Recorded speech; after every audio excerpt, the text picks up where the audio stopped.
Mode. Okay, we are in the middle. We are in the middle of our studies about the Shemona Esrei, and the structure of the Shemona Esrei that Rabbi Yehuda Halevi touches upon in this third essay of the Kuzari. We are on page 307, and we're just going through very slowly just to look at each bracha. We're up to a bracha called the Birkas HaMinim, which is a unique blessing of the Shemona Esrei, unique for several reasons, but certainly different from all of the other brachas of the Shemona Esrei. The Rabbi Yehuda Halevi on page 307, we'll just read that sentence. We learned yesterday about the bracha of the prayer that we say, Hashiva Shofetenu Kivarishona. Last week we studied about the blessing of asking God to restore our judges, to restore justice to the midst of the Jewish people in the Messianic age.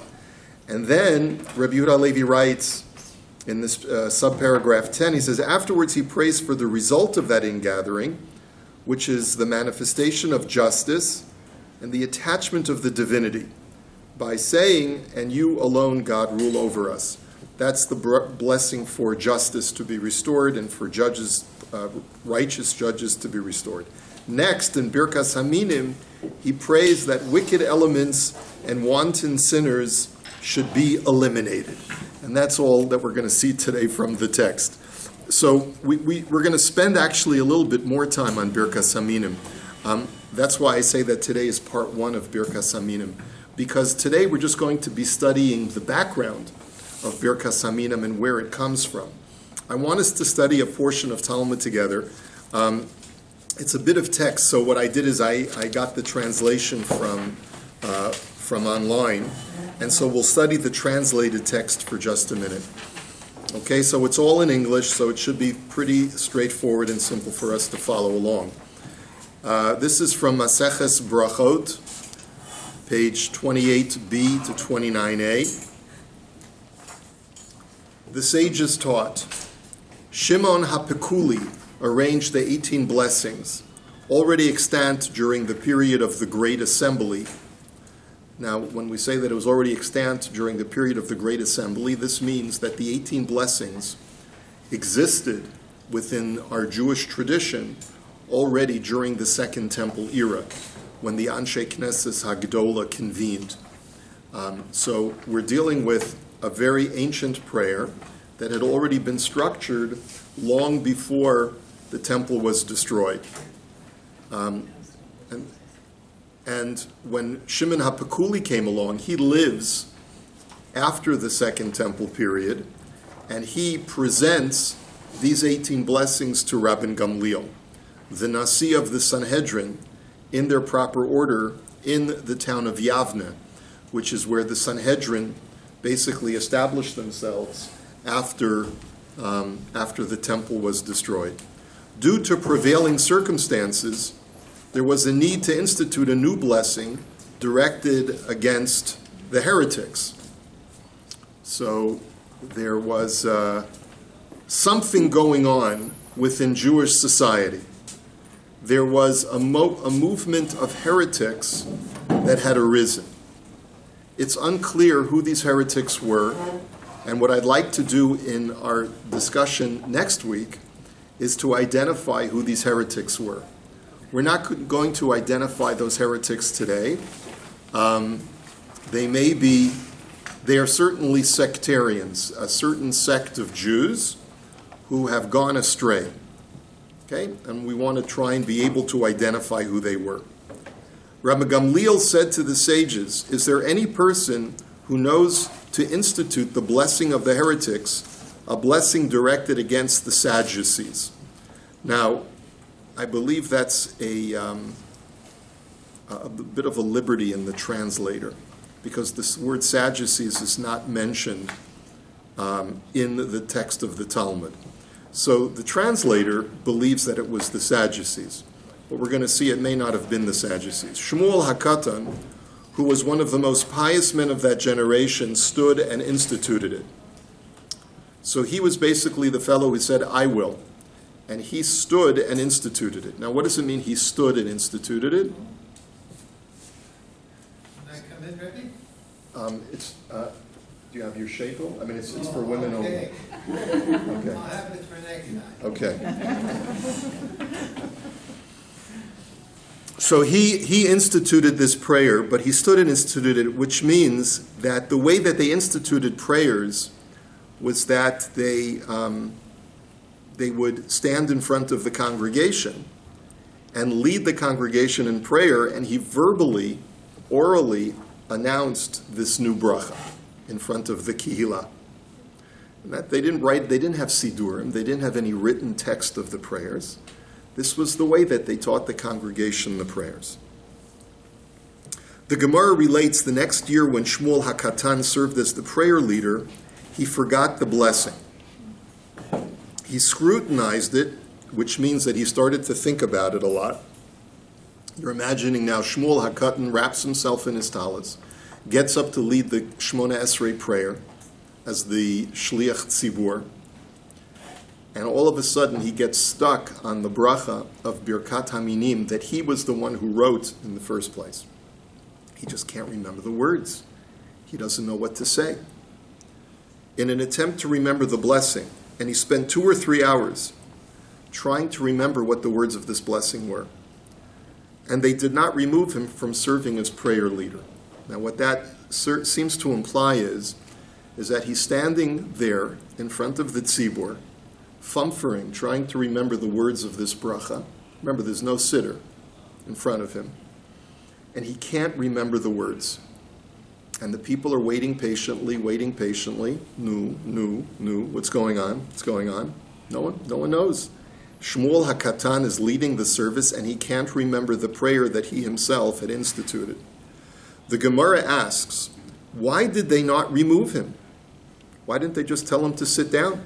Didn't Rav Yehuda say that Rav said that one who was serving as the prayer leader before the congregation and erred in reciting any of the blessings, they do not remove him from serving as the prayer leader. However, one who erred while reciting the blessing of the heretics, they do remove him, as we suspect that perhaps he is a heretic and intentionally omitted the blessing to avoid cursing himself.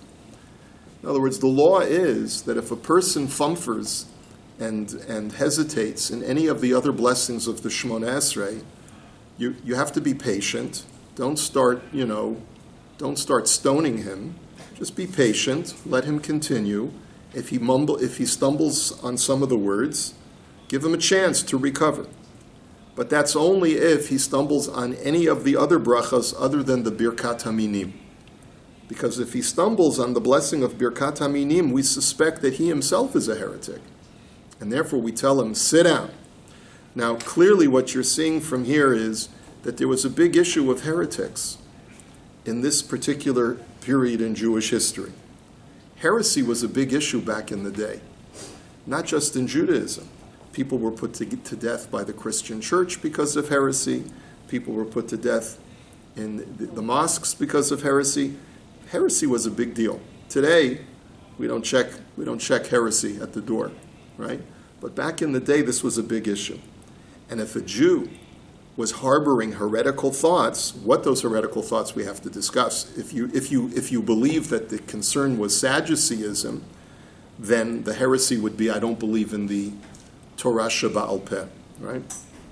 What if you believe that the Messiah has already come? That's also a form of heresy, right? So we're going to put that to the side and we'll figure it out later. When was this approximately? This is sometime in the 1st or 2nd century, more likely in the 1st century of the Common Era. Shortly after the temple's destruction, perhaps a little bit, maybe a few decades after the first temple's destruction, but not that much later. Okay? Rabbi? Yes. Does that mean that, Christianity was being born then, and there's the Jesus was the heretic? Yeah. We're not sure. Either he was the heretic or his followers were the heretics. We're not sure. Well, then, why then did they not remove Shmuel HaKatan? Why didn't they tell him to sit down if they saw that he was stumbling on this blessing? The Gemara answers, Shmuel HaKatan is different because he instituted this blessing and there is no suspicion of him. That's really the reason, is that he's the one who instituted the bracha. But the Gemara continues, let us suspect that perhaps he reconsidered, and although he had been righteous, he had a change of heart. Abaye said, we learn through tradition that a good person does not become wicked. So the Gemara says, what are you talking about? The Gemara challenges this, and does he not become wicked? Isn't it explicitly written? And when the righteous one returns from his righteousness and does wicked like all of the abominations that the wicked one has done, will he live? All of the righteous deeds that he has done will not be remembered given the treachery that he has carried out, and in his sin that he has transgressed, for these he shall die, as it says in Sefer Yechezkel. The prophet says, of course people who were righteous once can turn sour. Of course it's possible for a very virtuous person to go over to the dark side and become Darth Vader or whatever, right? So Abaye, and this was a very common theme in the times of the Gemara as well, that you cannot assume that just because a person has been virtuous, that he's not going to turn later in life. So Abaye responds, that verse refers to a righteous individual who was initially wicked and repented, but ultimately returned to his evil ways. However, one who is initially righteous does not become wicked. And the Gemara says, come on, Abaye. That's not true either. Because didn't we learn in the Mishnah, do not be sure of yourself until the day you die, as Yochanan the Kohen Gadol served in the high priesthood for 80 years and ultimately became a Sadducee. So we see that this is the major concern of the Gemara, that even people who grew up in the very frum world and were very pious and religious their whole lives, they could come to a point even in old age where they could go bad. Even one who is outstanding in his righteousness can become a heretic. Abaye responded, he is Yanai, the same person as Yochanan. In other words, from its inception, the entire Hasmonean dynasty had the same positive attitude towards the Sadducees, and there was no distinction between Yochanan Hyrcanus and Alexander Yanai. Yochanan, the high priest, had Sadducee leanings from the outset. But Rava said Yanai is distinct and Yochanan is distinct. They did not share the same position in this regard. Yanai was wicked from the outset, and Yochanan was righteous from the outset. If so, it works out well according to Abaye's opinion. However, according to Rava's opinion, it is difficult. Because if you say that Yochanan was righteous from his inception, then how could he turn sour? How could Yochanan, a righteous individual, have changed and turned wicked? The Gemara responds, Rava could have said to you, there is also room for concern that one who was righteous from the outset will perhaps reconsider and turn wicked, as was the case with Yochanan the high priest. If so, the original question goes back. Why did they not remove Shmuel HaKatan from serving as the prayer leader? The Gemara answers the case of Shmuel HaKatan is different, as he began reciting the blessing of the heretics, and while reciting it, he became confused and forgot the end of the blessing. Consequently, he was not suspected of heretical leanings. End of this portion of Gemara. Final answer of the Gemara is that it's true that if Shmuel had not begun the blessing, we might have suspected him. That, even though he wrote the blessing himself, but perhaps he had a change of heart later in life and realized that he was mistaken and that this sectarian group is really right. But the fact that he started the bracha, he said, Vila malshinim al tihi tikva, and then he stumbled. The fact that he was willing to say this blessing and only interrupted in the middle shows that he was still faithful to our tradition, and therefore they were patient and they allowed him to gather his words over a long period of time until he was able to commence with the prayers. That's the end of the discussion of the Gemara. Okay, let's take some comments or questions, and then we'll get to what we want to talk about today. Okay, question. I see it's called Birkas HaMinim, and he keeps talking about heretics, but nowhere in the bracha does it use the word min, and it's talking about malshinim, not minim, which is a big difference. It's a very good question. This bracha has so many variant girsaot and has changed its text over the course of centuries. And that's something that we need to discuss. God willing, next week when we continue this discussion, I'll show you some variant girsaot. Because I would think there's a big difference between a heretic and someone who badmouths the Jews to others. Correct.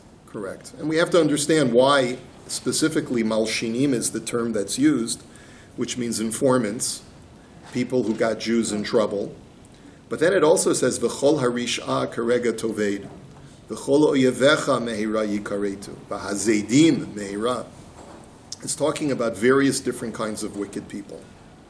The Gemara tells us that the origin of this bracha was directed against people who were heretics, and as a result, these heretics had a tendency, as is clear from the blessing, to try and get the Jews, the rabbinic community, in trouble.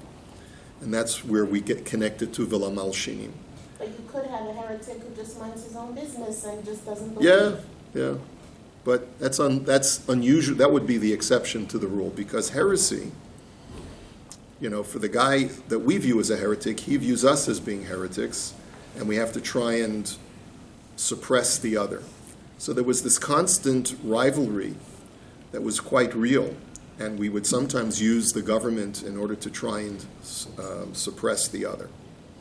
So part of this prayer is, don't let them have ascendancy, because they're going to try. We do find, even in Josephus, that talks about how the Sadducees and the Pharisees were constantly battling for control of the temple.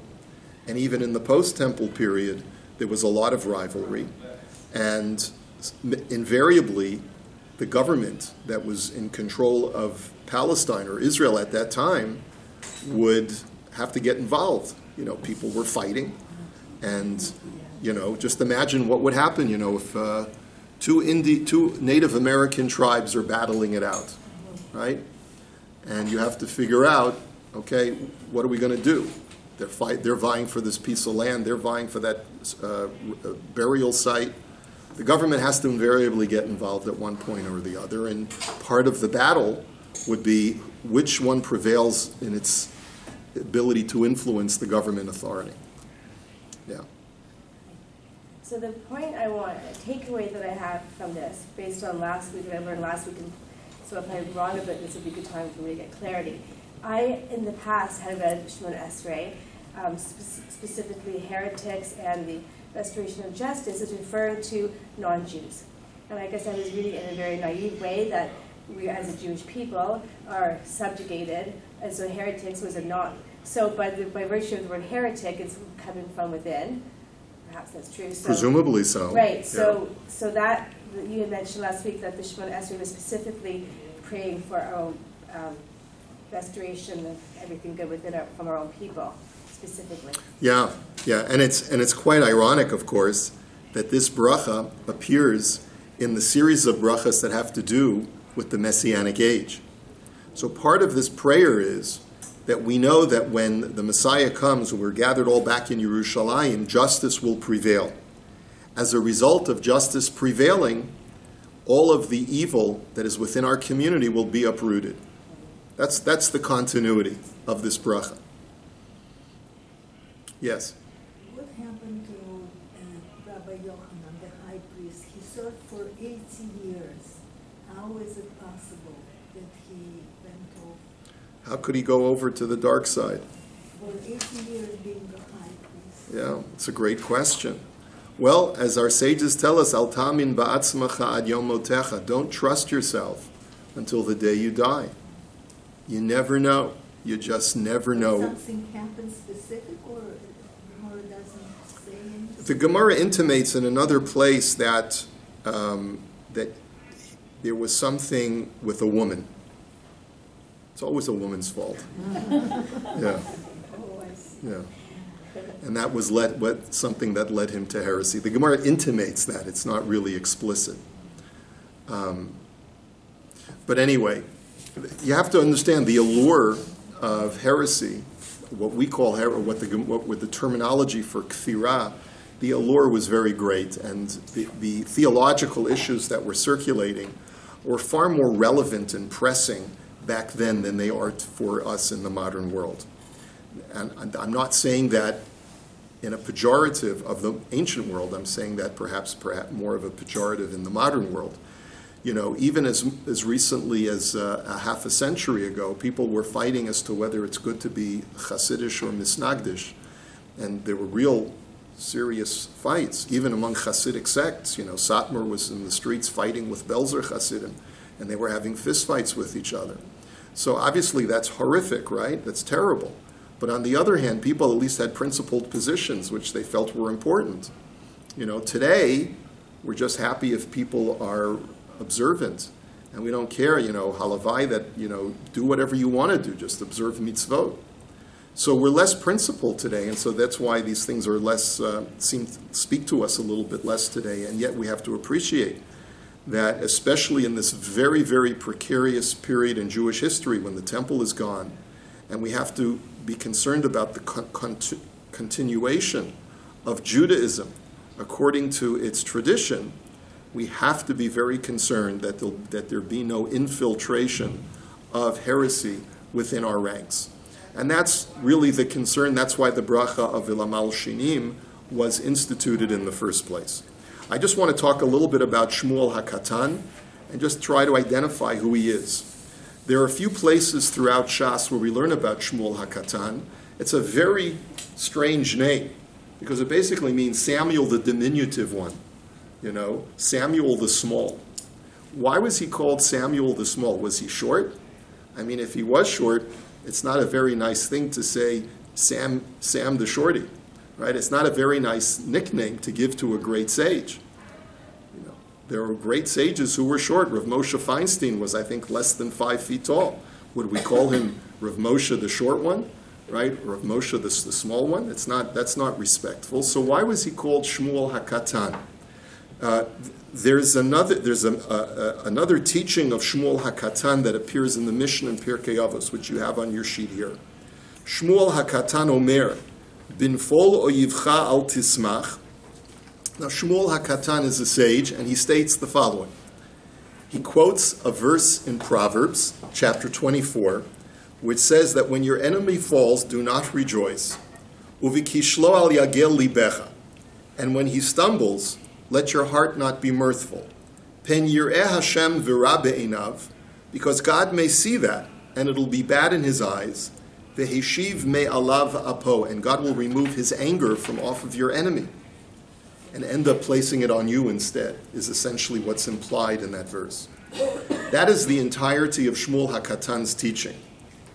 Now, it's quite interesting, is it not, that Shmuel HaKatan is the one who institutes the prayer for the downfall of the heretics, and at the same time is the author of a Mishnah which seems to advocate for not rejoicing when your enemies fall. Do you see some commonality there? Now, let me ask you another question. When you open up Pirkei Avot, what are you expecting to find? You're expecting to find the words of a sage who has some profound teaching that he has to offer to the world. Tell me what's problematic with this Mishnah. Can anyone tell me what at face value is problematic with this Mishnah? Which part did he say and which part is in Mishnah? The entire teaching is from Mishnah. So it means that this is how he conducted his life, if he used to walk around saying it. Well, the question is, let's turn it into a question. What do I need Shmuel HaKatan to teach me a pasuk in Mishlei? I can open up a book of Mishlei myself, right? So if I open up Pirkei Avot and I just see a bunch of quotes from Tanakh, that's not really tremendously valuable, is it?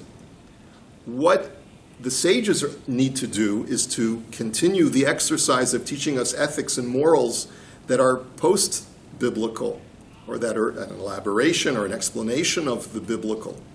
But to simply quote a pasuk from Tanakh, what is Shmuel HaKatan adding that King Solomon had not already put in his teachings in the book of Proverbs? Right? That's really what you mean to ask, right? Did I say that right? Absolutely. I wasn't sure which part was which, because... Yeah, Shmuel HaKatan's whole teaching is a pasuk from Mishlei, which doesn't make any sense.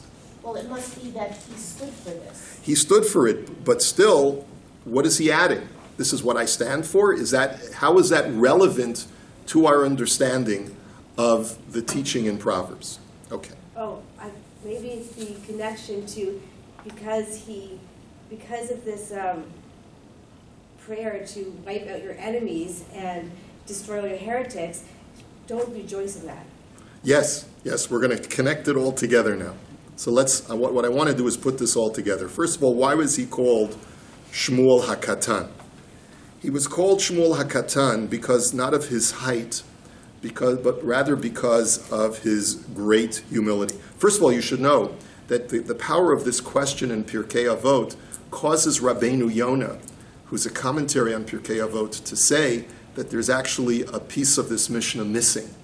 And really the original text of the Mishnah was, and Shmuel HaKatan explained that what it means that not only will God take his wrath off of your enemy, but he will re-divert that anger against you as well. So some actually say that there's a chunk missing from the Mishnah that was in some way, the fragment fell off of the text at some point.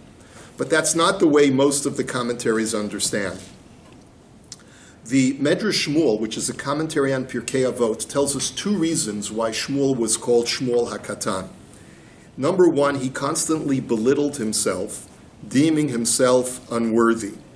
And we find the story, which is part of a long line of people who belittled themselves so as not to embarrass other people. I don't have this story for you, but there was a story once that Rabbi Gamliel the Elder, who lives in the times of the Second Temple, so this is a story before the destruction of the Second Temple, there was a policy that if you were the head of the Sanhedrin, you would gather together a group of elders and you would declare the new moon. You would declare when it was Rosh Chodesh, based upon witnesses and sightings of the moon. This is a famous idea, right? We all know this. So Rabbi Gamliel had gathered this was after apparently the Sanhedrin could no longer convene in Jerusalem because the destruction was imminent. So he gathers together 7 elders and he says, we're now going to convene in order to decide when the new moon is. So what happened was, he said, let 7 of my chief disciples join me in this particular room where we will convene. 8 showed up. So when Rabbi Gamliel noticed that 8 students showed up instead of 7, he said, who came in without permission? Who's the extra? Who's the tag-along? So Shmuel HaKatan got up and he said, I'm not supposed to be here, and he left. But in reality, he was supposed to be there. It was extreme humility. I don't want to embarrass someone who came in and was a tag-along. I'll be the tag-along and I'll leave. And then Rabbi Gamliel, when he saw Shmuel leaving, he said, Eldad u'meidad. He says, stop Eldad and Meidad. Now, why did he call Shmuel Eldad u'meidad? Who were Eldad and Meidad? From Parshat Bahalotcha, next week's Parsha. You're having Nebuah in the camp. Yeah, they also felt that when it was time to gather 70 people to glean Moshe's prophecy, that we'll learn the story next week, they felt they were unworthy, even though they had been called. They had been called up to be this part of the 70, but they felt they were unworthy, and they stayed back. So Rabbi Gamliel said, you're just like Eldad u'meidad. He says, you're not the guy who's the tag-along. Shekol Yisrael Yodin she'ilu amarti shelo yikansu ela shnayim shehayita echad mehem. Everyone knows that even if I had said I just need 2 of my disciples, not 7, you would have been one of the 2. So Shmuel, I know it's for sure, it's out of your humility that you're doing it. So that's reason number 1. He constantly belittled himself, made himself small, did it because he didn't want to embarrass other people, and he represents a long line of disciples from Rabbi Gamliel the Elder, and the Gemara goes into a whole bunch of other stories that Hillel was a part of this long line of people, and Rebbe Meir was a part of this long line of people as well, and there are many stories to illustrate that, which we won't go into right now. Okay, reason number 2 why he's called Shmuel HaKatan is that he was so great that he was comparable to Shmuel Hanavi. And the only reason why he wasn't a prophet like Shmuel Hanavi is because he lived in the wrong times. He lived in the generation that already no longer saw prophecy. And that's why he's called Shmuel HaKatan, because he's just like Shmuel of Tanakh, but just lived in a later period and therefore was not worthy of prophecy. So you see that the fact that he's called HaKatan is actually an appellation of greatness, not an appellation of diminution. So, let's get back to this discussion. Shmuel is very sensitive to human behavior. He's very sensitive to other people's feelings. And yet he is called upon as one of the key disciples and one of the elders in the times of Rabban Gamliel of Yavne, who's a grandson of Rabban Gamliel HaZaken, or perhaps even a great-grandson of Rabban Gamliel HaZaken. And he is called upon to institute this blessing. He institutes the blessing, but at the same time is aware of a teaching that appears in Mishlei, which says, Binfol oyivcha al tismach. Do not rejoice over the downfall of your enemies. And when you pray for your enemy's downfall, I was watching a few minutes of the game last night, the Raptors game, with my kids. And this one player is a very chashuv player from the Warriors. Will Durant got injured because he just came off the bench, and they brought him in. They thought he was going to play and be the Yeshua for the Warriors. And what happened is that he played for just a few minutes, and the ankle that had been giving him problems started bothering him again, and they had to take him off. And all of a sudden, people started to cheer. I said, "What's this? This is not a good Canadian ethic, right? We shouldn't be cheering." And there was I'll tell you later. I don't have time for it now.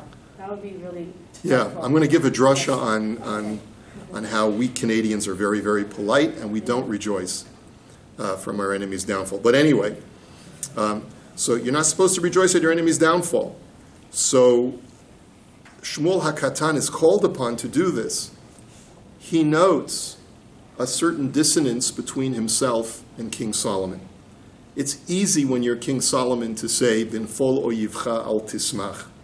Here I am, King Solomon, the most powerful superpower in the entire world. My empire stretches as far as the sun reaches over the entire Middle Eastern world, over the entire civilized world. And therefore, when I conquer a vassal state and I make certain subjects my slaves, my subjects, I must not rejoice when my enemy falls. How magnanimous of a powerful ruler to be able to say that. Much more difficult to be able to apply that teaching to yourself when you yourself are suffering tremendous persecution from your enemies.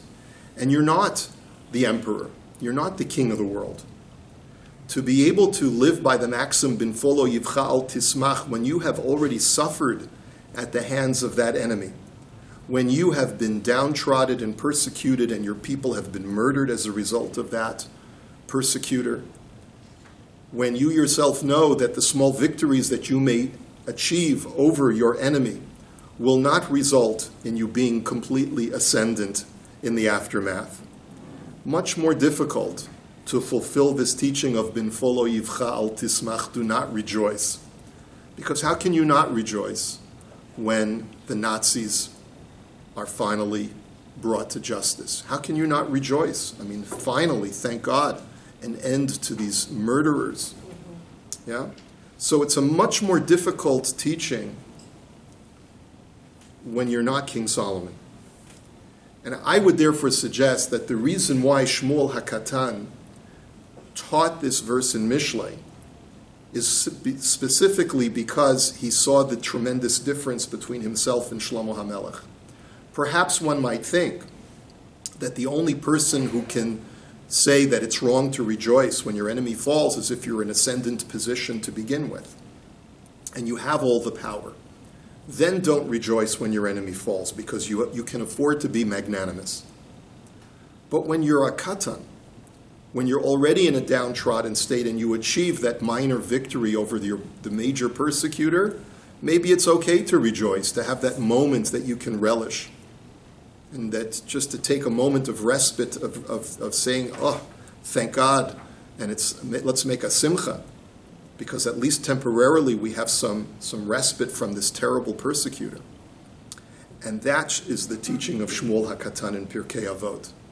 He's saying the pasuk doesn't just apply to Shlomo HaMelech, it applies to guys like me as well, who are the small, who don't have a lot.